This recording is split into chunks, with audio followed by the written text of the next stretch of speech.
आजम खान अखिलेश के मंत्री थे, मुख्यमंत्री अखिलेश थे। अखिलेश बाहर है, आजम जेल में क्यों है बताओ? आजम जेल में है और मुख्यमंत्री बाहर क्यों है बताओ? सपा वालों, तुम मेरी जबान का मुकाबला नहीं कर पाओगे। अब एक और बात सुनो, महाराष्ट्र में नवाब मलिक जेल में है, राष्ट्रवादी कांग्रेस का डिप्टी सीएम है, उसके खिलाफ इरिगेशन के स्कैंडल का इल्जाम है, वो बाहर है, नवाब मलिक जेल में है।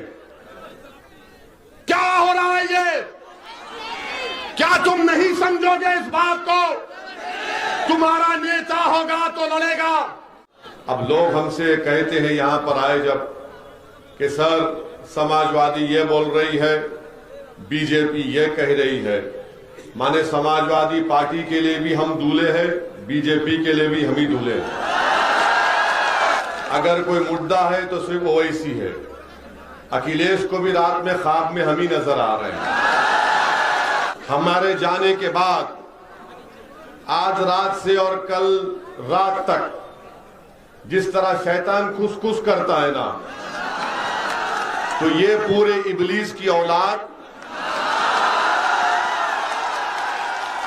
ये बोलेंगे ओवैसी तो भड़काऊ भाषण देकर चला गया, नौजवानों को जज्बात में लाया, मगर बीजेपी को कौन रोकेगा?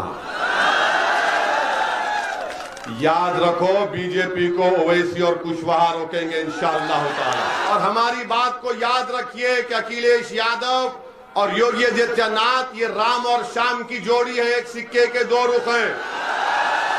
आज समाजवादी के लोग हमारे गांव, हमारे घर के पास आकर कहते कौम कौम कौम कौम। ये कौन सी कौम की मोहब्बत है जब तुम हमारे बर्बादी के कानून में तारीफ करते हो? ये कौन सी कौम की मोहब्बत है कि तुम अमित शाह का साथ देते हो? मैं चैलेंज कर रहा हूं समाजवादी पार्टी के लोगों से, बताओ ये मेरी बात सच है या झूठ है? ट्रिपल तलाक का कानून तीन मर्तबा आया। कौन उस ट्रिपल तलाक कानून की मुखालिफत किया और कहा कि भारत के संविधान के खिलाफ है? किसने कहा था ट्रिपल तलाक के बारे में? अखिलेश ने क्या कहा मालूम आपको? ट्रिपल तलाक का कानून है, हमारी शनाख्त को कमजोर किया जा रहा था, हमारी मां और बहनों से नाइंसाफी का कानून मोदी ने बनाया। तो अखिलेश अपने भाषण में पार्लियामेंट में कहा मैंने लखनऊ से आगरा रोड बनाई। कानून ट्रिपल तलाक का है और भैया बात कर रहे हैं लखनऊ आगरा मैंने रोड बनाई। यही तो मामला है। एक तरफा मोहब्बत अब नहीं चलेगी, एक तरफा मोहब्बत। अच्छा, यहां कितने नौजवान है, कभी तुमने जिंदगी में मोहब्बत की? एक तरफा होती है मोहब्बत।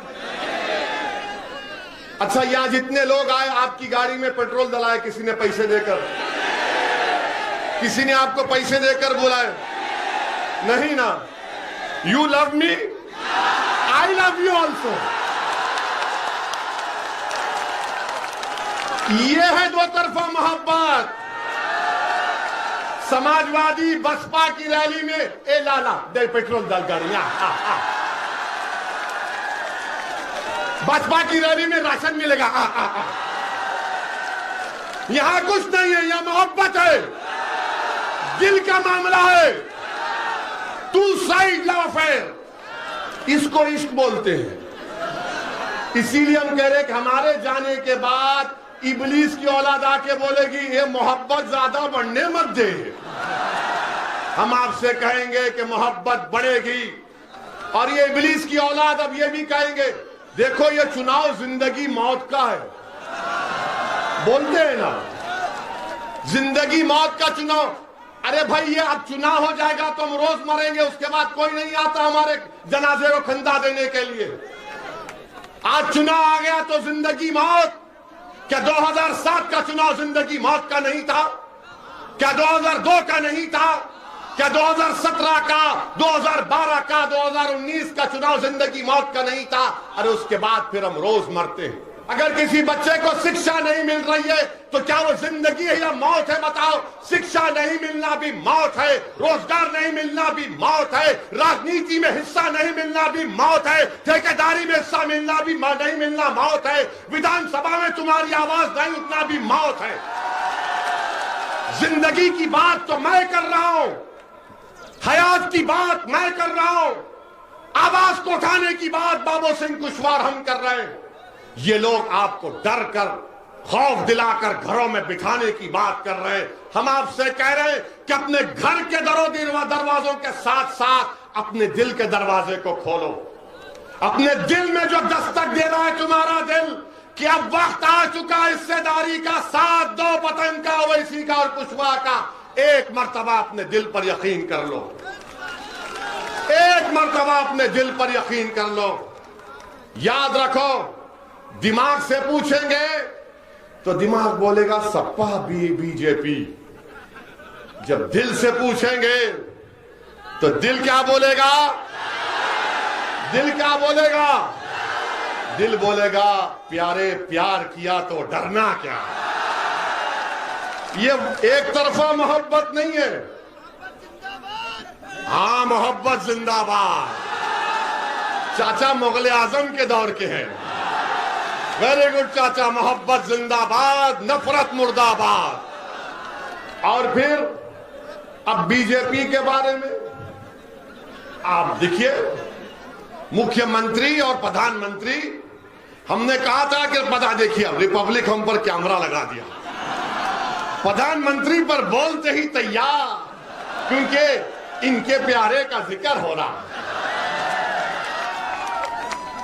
प्रधानमंत्री ने कह दिया कि सांड, चुट्टा जानवर, मैं 10 मार्च के बाद इसका हल निकालूंगा। प्रधानमंत्री 5 साल के चाय पी के सो गए थे आप। प्रधानमंत्री ने क्या कहा 10 मार्च के बाद? अच्छा, 70 लाख नौकरियों का वादा बीजेपी ने 5 साल पहले किया था, नहीं किया था? अब प्रधानमंत्री ने एक नया आइडिया दिया कि नौकरी छोड़ो, ग्रेजुएट बच्चे जो रात में पढ़ कर, गरीबी में पढ़कर इम्तिहान लिखने जाते, उनका पेपर लीक हो गया। तो प्रधानमंत्री ने कहा बेटा बेटी फिक्र मत करो, तुम्हारी डिग्री तुम कचरे कुंडी में डाल दो, मैं तुमको गोबर से इनाम दूंगा। गोबर लो, पैसा कमाओ। क्या दिमाग है? आप कह रहे हैं कि चुट्टा सांड रात में फसल खा लेके बर्बाद कर देता है। तो प्रधानमंत्री ने कहा भाइयों बहनों, ये मोदी ही नहीं किया, एक किसान को मैंने 2 नौकरी दे दी। किसान बोला 2 नौकरी? हाँ, तुम दिन में मेहनत करो, रात में जाकर अपनी फसल की हिफाजत करो। ये भी मैंने किया। क्या दिमाग है? तो बाबा ने कहा है, बादशाह सलामत ने कह दिया तो वजीर को भी कुछ कहना पड़ेगा। तो वजीर ने कहा कि अगर मैं मुख्यमंत्री बन गया खुदा ना खास्ता, तो मैं एक सांड और एक गाय के ऊपर 900 रुपये दूंगा। अस्पताल के लिए पैसे नहीं, कोविड में ऑक्सीजन के लिए पैसे नहीं, डॉक्टरों की भर्ती के लिए पैसे नहीं, नौकरियों की भर्ती के लिए पैसे नहीं। तो योगी ने कहा एक सांड के ऊपर 900 रुपये। अब आप सुनिए, इनकी नाइंसाफी, तकलीफ होगी आपको।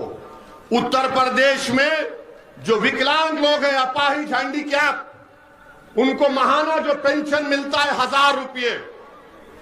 इंसान जो विकलांग है 1000 रुपये, और अगर कोई सांड रखेगा तो उसको 900 रुपये। क्या ये इंसानों की तौहीन नहीं है? तो क्या आप इजाजत देंगे कि मैं बाबा को पैगाम दूं इस विधानसभा से, हम बाबा को थोड़ा ज्ञान दे दें? हम बाबा से कहना चाह रहे, बाबा एक इंसान जो विकलांग है उसको 1000 रुपये और एक 4 टांग के जानवर के लिए 900 रुपये। तो बाबा आप जानवर का वोट ले लो, हम विकलांग का, इंसानों का वोट लेते हैं। आप बताइए कौन सा इंसाफ? अब मोदी जी कह रहे हैं कि जिसको राशन मिला वो मोदी का नमक खाया। अब बताओ इस विधानसभा के गयूर अवाम, मीडिया के लोग भी सोच लो, क्या तुम देश का नमक खाए या मोदी का नमक खाए? किसका नमक खाया आपने? मोदी का तो नहीं खाया ना। अब मोदी जी बोल रहे कि मेरा नमक खाए, और फिर ये कह रहे कि मैंने राशन दिया। अरे 500 रुपये का जब राशन किसी महिला को दिया तो क्या उस महिला से जाके पूछो 1400 रुपये का सिलेंडर भी तो खरीदना पड़ा? ये 500 दिया मोदी ने और 1400 खींच लिए। तो मोदी का तो फायदा हो गया ना, फायदा हो गया ना। इबलीस की औलाद आकर बोलेगा डर देखो, डर है बीजेपी आ जाएगी, सपा बसपा, तो उससे क्या कहना आप? नहीं, वो बच्ची जो हिजाब और निकाब पहन के उसको गुंडाई घेर लिए थे, तो उसने कहा था जब मैं डरती हूं तो क्या नारा लगाती हूं, क्या नारा लगाती हूं? अरे इतनी ताकत से तो बोलो, दबा कर बोलो, झूम कर बोलो, मस्त होकर बोलो, ऐसा बोलो कि तुम्हारी आवाज पूरे उत्तर प्रदेश में गूंजे। अब भागेगा इब्लीस, अब बोलेगा अब कुछ नहीं हो सकता। वैसे तो आते रहेंगे, I love you, you love me, मैं तुमको चाहता हूं, तुम मुझे चाहते हो। जब तक अल्लाह जिंदा रखेगा ओवैसी आता रहेगा उत्तर प्रदेश में। ये सपा वालों से एक सवाल छोड़ के जा रहा हूं, रात भर नींद नहीं आएगी सपा वालों को। आजम खान अखिलेश के मंत्री थे, मुख्यमंत्री अखिलेश थे। अखिलेश बाहर है, आजम जेल में क्यों है बताओ? आजम जेल में है और मुख्यमंत्री बाहर क्यों है बताओ? सपा वालों, तुम मेरी जबान का मुकाबला नहीं कर पाओगे। अब एक और बात सुनो, महाराष्ट्र में नवाब मलिक जेल में है, राष्ट्रवादी कांग्रेस का डिप्टी सीएम है, उसके खिलाफ इरिगेशन के स्कैंडल का इल्जाम है, वो बाहर है, नवाब मलिक जेल में है। क्या हो रहा है ये? क्या तुम नहीं समझोगे इस बात को? तुम्हारा नेता होगा तो लड़ेगा, कोई आसमान जमीन से नहीं आएगा।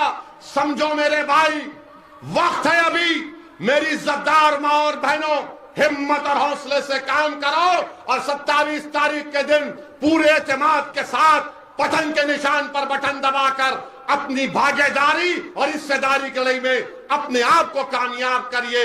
जिंदगी बाकी रही तो फिर आऊंगा, मगर आता रहूंगा। मैं तुम्हारे दुआओं का मोहताज हूं, मैं आपके दुआओं का मोहताज हूं। मैं आपके दिल में सिर्फ छोटी सी जगह पाना चाहता हूं।